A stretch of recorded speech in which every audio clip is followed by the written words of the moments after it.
Assalamu alaikum beautiful people. Welcome to the class of chemistry. This is Shaharbano and I'm gonna make you learn the lesson in the most easiest possible way. If you like the video, please subscribe to my channel and don't forget to press the bell icon. So let's begin. So today we are going to study the last topic of this chapter, which is chemical equilibrium, and the last topic is importance of equilibrium constant.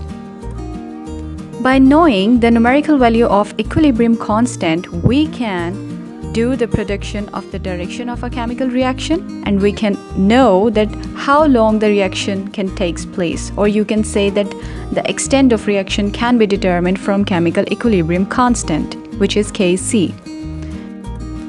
So first of all, we will see that how Kc will help us in the prediction of the direction of a chemical reaction.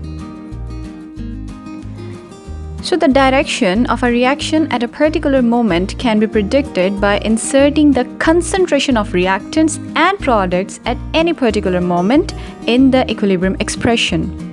And the equilibrium expression is equilibrium constant, which is Kc. And we all know that Kc is the ratio of the product of the molar concentration of products of a chemical reaction having their number of moles in their power to the product of the molar concentration of the reactants having their number of moles in their power. Here in the expression, it is quite clear that we have studied before in detail in the law of mass action lecture that what does Kc actually means. Now we will see with the help of example that how we can actually determine or predict the direction of a reaction. Let us take an example of hydrogen and iodine. The example we have studied in detail previously. Hydrogen and iodine gas combine together to form hydrogen iodide. This is a reversible reaction. It means that hydrogen iodide, which is a product, can be converted back into the reactants. As it is an equilibrium reaction, and we know that equilibrium is only attained in the closed system, so you can see in the diagram that both the vessels are closed. And we also know that any reversible reaction consists of two reactions. One is forward and the other one is backward. Now if we write this whole reaction in the chemical equation, you can see that hydrogen gas reacts with iodine and it gives hydrogen iodide, where at 700 Kelvin temperature, the value of Kc for this reaction is 57. At this moment, the above reaction is at equilibrium. Now, if we withdraw the samples from the reaction mixture and determine the concentration of hydrogen, iodine, and hydrogen iodide, let's suppose the concentration of the components are hydrogen is 0.10 mole per dm cube, iodine is 0.20 mole per dm cube, and hydrogen iodide is 0.40 mole per dm cube. These concentrations can be taken at any moment. It is not necessary that these are supposed to be taken at equilibrium position. The subscript T with the concentration symbol means that the concentrations are measured at some time t, not necessarily at equilibrium. When we put these concentrations into the equilibrium constant expression, we obtain the value which is known as reaction quotient, and it is represented by Qc. The reaction quotient for this reaction can be calculated as here. Here you can see the formula is written same as we write for Kc, and by putting the value we got the answer 8.0. Remember, Kc is the value at equilibrium, whereas Qc is the value at any point other than equilibrium. Now to predict the reaction, we have to compare the value of Kc and Qc with each other.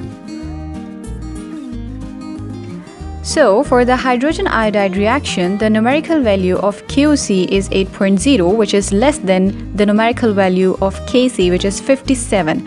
So the reaction is not at equilibrium. It requires more concentration of product. Therefore, the reaction will move in the forward direction. The reaction quotient Qc is useful because it predicts the direction of reaction by comparing the value of Qc with Kc. By comparing the values, we got three cases. The first one is When QC is less than KC, the reaction will move towards forward reaction. The second case is if QC is greater than KC, then the reaction will move towards reverse direction. And if QC and KC are equal, it means that the reaction has attained equilibrium.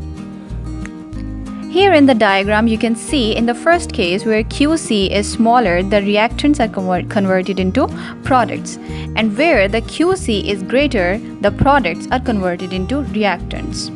So if QC is less than KC, the reaction will move towards forward direction. If QC is greater than KC, the reaction will move towards the backward direction. And if QC is equals to KC, the reaction will be at equilibrium. So if the equilibrium is disturbed and we want to regain it, we can change the concentration of reactants and products by knowing the value of Kc and the value of Qc at any particular time. Moving ahead towards the second importance of equilibrium constant, that is predicting the extent of a reaction. The numerical value of equilibrium constant predicts the extent of a reaction. It indicates to which extent reactants are converted to the products. There are three possibilities for predicting the extent of reaction. The first possibility is, what if the value of Kc is larger? In this case, the reaction mixture consists of almost all the products and reactants are negligible. Also, the reaction has almost gone to completion. For example, the oxidation of carbon monoxide goes to completion at 1000 Kelvin temperature. The oxidation of carbon monoxide results the formation of carbon dioxide. The Kc for this reaction is 2.2 into 10 raised to power 22. And this is the largest value of Kc. Let's see the second possibility where the numerical value of Kc is smaller. In this case, the value of Kc is very small, which means that equilibrium has established very early with a very small conversion of reactants to products.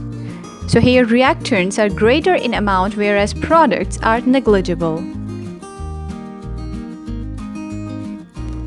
Such type of reactions never goes to completion. Let us take an example of reversible reaction of ammonia. In this case, the Kc value for this type of reaction is 3.0 into 10 raised to power minus 9, which is very, very, very low amount. So in other words, you can say that ammonia produced in a very, very, very small amount from the combination of nitrogen and hydrogen in this case.